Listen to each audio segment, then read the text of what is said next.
So I hit my drive. For the first 200 yards it goes arrow straight down the middle of the fairway, and after that it just tails off, and I'm sure it costs me at least 40 or 50 yards. As a PGA teaching professional, I hear this a lot. In this video I'm going to help you battle your slice, I'm going to help you hit it straighter, and I'm going to do it right now.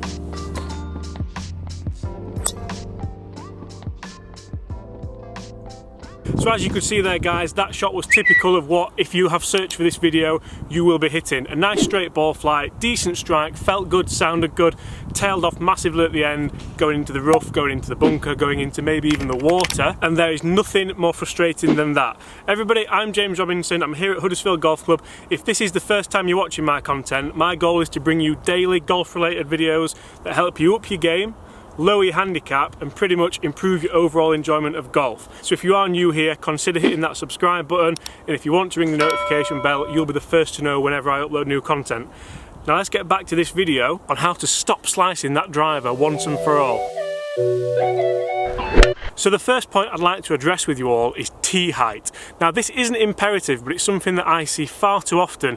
People tee the ball way too low, and it does connect really heavily with the point that I'm going to make later on in this video. But I want you to tee that ball a little bit higher, so dynamically you can trust the loft your driver has on it. My drive has 8.5 degrees loft on it, and what I'm going to try and do is return that loft to the golf ball at about 8.5 degrees, and through the shot it doesn't change that much. I'm looking to return that number to the ball pretty consistently. What I see a lot of people do is try and add loft, because if I try and add loft to a driver, look what that does to the club face. When I show you the 8.5 degrees loft, you can't see the middle of the club face, can you? If I turn this open and open the loft up to about 30 degrees, you can now see the middle of this club face. Is that going to be open or closed to the club path? It's going to be open, isn't it? And if you open that face up enough, it's even going to be open to the target, meaning it's going to start right and go right. So just by teeing the ball a little bit higher, that's going to instill the trust in you to not try and open the club face, not try and add loft, and just use the club as it is designed with the loft it says on the tin. Now earlier on you heard me touch on club path, and I'm sure you've heard from your local pro, from the guys you play with, dude, you're slicing it, you're coming over the top. So from the top of that backswing, you're coming over the top of a plane, I guess, and going this way. So you see how that shaft is really steep now, and that's going to lead to the club working too steeply onto the ball, meaning that after the shot that club path travels way to the left here and then around the body. So I've got a little tip for you with this, and this is going to be the big thing that helps you get rid of that slice out of your golf game.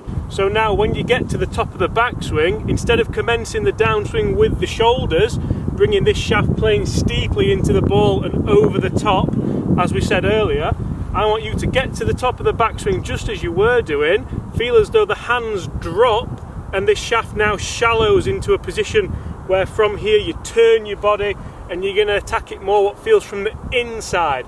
That club then flies out to right midfield. Right midfield is a soccer reference if you're from America. If you're from England and you don't know what it is, then yeah. What this also does is get the low point of the driver before the ball, not after the ball. The idea being, if we get the low point in front of the golf ball and work up on it, that is going to allow the club to work from the inside, not over the top as we keep saying.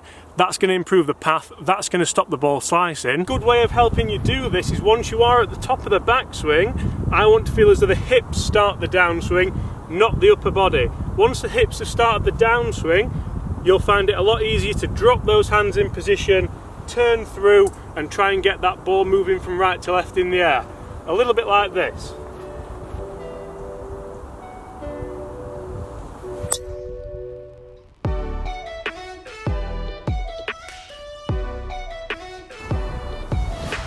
And slicing a golf ball can be very, very frustrating because it costs you distance.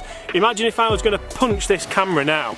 Not that I would, because it's cost me a fortune, but if I was going to punch the camera and I glanced across the screen, it's not going to cause a lot of damage, is it? It might knock it over, but it's not going to cause a great deal of damage because it's a glancing blow.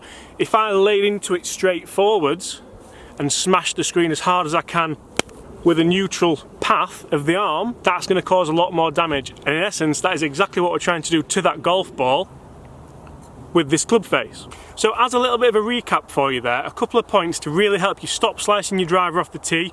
Tee it a little bit higher, trust the loft, don't feel like you have to open that club face up, and once you've done that, make sure that from the top of the backswing, the hands drop and let the club travel what feels like more from the inside of the ball. So you're going to hit that inside quarter of the golf ball and the club then flies out to the top right hand corner of the fairway, or right midfield as I described it earlier. Guys, I'm James Robinson, I'm here at Huddersfield Golf Club. I really hope you've enjoyed that quick video on how to stop slicing your driver. If you have, make sure you consider hitting that subscribe button. If you ring the notification bell, you'll get a notification whenever I upload new content, so you will be one of the first to know. Hit those comments below, guys. Have you tried those tips? Have they worked for you? Have they not worked for you? YouTube videos are fantastic for improving your golf, but they're not always relative to you. Maybe you're doing something different. If you are, comment below and let me know. Apart from that, guys, see you soon.